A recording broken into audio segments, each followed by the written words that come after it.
Do you struggle with kitchen organization? Do you find that you have things in duplication or maybe sometimes multiplication when you weren't trying to? Well, you're in luck because today we're going to talk about how to organize kitchen drawers and cabinets here on Get Organized with Jodi. Hi, I'm Jodi Granock. I'm a certified professional organizer with over 15 years in the field, and I have certainly seen my fair share of kitchens, drawers, cabinets, pantries, you name it. And a lot of times, what we find when we're organizing kitchens is that people have a lot of stuff that they did not intend to have because they lacked proper organization within their drawers and cabinets. And when you don't have a good handle on what you have, then it's easy to slip into the issue of overbuying something that you already had, but you didn't know where it was. So let's dive in and talk about a couple of mantras that you want to keep in mind before you start your kitchen organizing project. So the first mantra is that everything needs a home, a designated spot where it lives. Because if you have, for example, a specific drawer where you're keeping your spatula, then you are less likely to have 4 or 5 or even 12, as I saw one time, spatulas within the various drawers and cabinets in your kitchen. So you need to pick specific places where you're going to keep items. That is the first mantra. And the second mantra, when you're trying to decide where those homes are, is you want to store things where you use it based on frequency of use. So the less you use something, the higher up or further back it could be. But the things that you use all the time, you want to have easy access to. And that's going to be different for every person. If you entertain a lot, you might want to have your nice glassware on a lower cabinet shelf. But if that is an infrequent occasion for you, then you would want to have it on a higher shelf. So the first step to organizing kitchen drawers and cabinets may seem daunting because what you need to do is take everything out, gather it all up and take it out. And the reason you need to take it out and have some place, nearby, like a kitchen table or a bunch of countertops, or maybe even the next door dining room table as your staging area. The reason you need to take it all out is because you need to see a true accounting of what you have. For example, this client on the left that I worked with, when we were using the dining room table to empty out the contents of her cabinets, she found that she had multiple muffin trays. And she didn't realize she had that many because they were being kept in different places in the kitchen. So you're going to take everything out so you can assess what you have and how much of it you have. The next step is also a little tricky, especially for my neurodivergent friends or people with ADHD, because you want to stay put while you're grouping the like things together.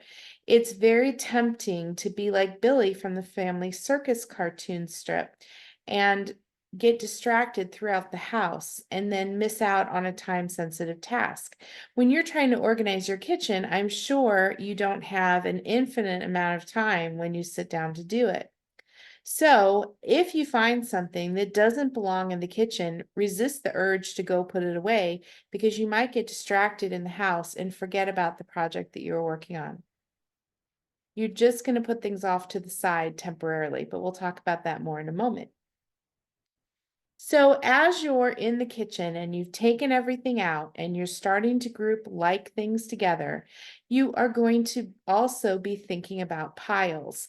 You, of course, have your keep pile. You have your donate, sell, give away. Basically, it's leaving the house. I'm not going to keep it anymore. And then you have your, I'm not keeping it and it's not good enough for anybody else. I'm going to toss it out or recycle it. And then we have the fourth pile. So this is what prevents us from being like Billy from the Family Circus. If you have wayward items that don't even belong in the kitchen, just make a return pile, because that way you wait until you finish the project you're on, and then you can go and put those things away. And if putting those things away sparks another organizing project for you, great. If you have time to do it now, great. If not, you've identified your next project for the future. Now, a lot of times it's easy to know what the trash is, and it might be easy to know what a true keeper is, but some people get stuck between, I'm not sure if I should keep this or let this go. So here are some questions that you can ask yourself if you get stuck. And the first one is, do I need it? Now, when I say do I need it, I mean, does it serve my current life? I don't mean, oh, here's a bread maker that we got as a wedding gift, but I don't have time to make my own bread until maybe 40 years from now when I retire. So I'm just going to hold on to it for 40 years. No, that's not what we're talking about. Does it serve my current life? If not, consider letting it go. Do I love it? And again, I mean, do I love it? Not, well, I don't love it, but someone gave it to me, or I inherited these dishes, or I spent a lot of money on this appliance. Those are not reasons to keep the item. In fact, let's take a sidestep here and talk about a book that's really helpful when it comes to kitchen organizing and other things. There's a book that came out several years ago called No Thanks, Mom, The Top 10 Objects Your Kids Do Not Want and What to Do with Them. And several of the top 10 objects have to do with kitchen items. You know, our society has changed so much, and what we value and what we collect has really changed. And younger generations are not interested as much in fine porcelain dinnerware, sterling silver flatware, crystal wine services. So instead of keeping these things, thinking that, oh, I'll just pass them on to my children, first of all, you could talk to your children, and that might be an eye-opening experience. But a lot of times you can sell these plates and glassware and flatware to a company called replacements.com on the website. They will buy and sell by the piece. And the reason they're willing to buy your pieces is because there are people who do have these sets, and maybe they break one plate or one glass and they go to replacements.com to replace the one piece that they broke. All right. So do I need it? Do I love it? Are there legal or financial reasons why I need to keep it? That doesn't come up as much in the kitchen unless you're keeping paperwork in the kitchen. And I always like to say, I don't love my mortgage paperwork, but I know it's important to keep it. But here's also a good question for the kitchen. What's the worst thing that would happen if I let this go?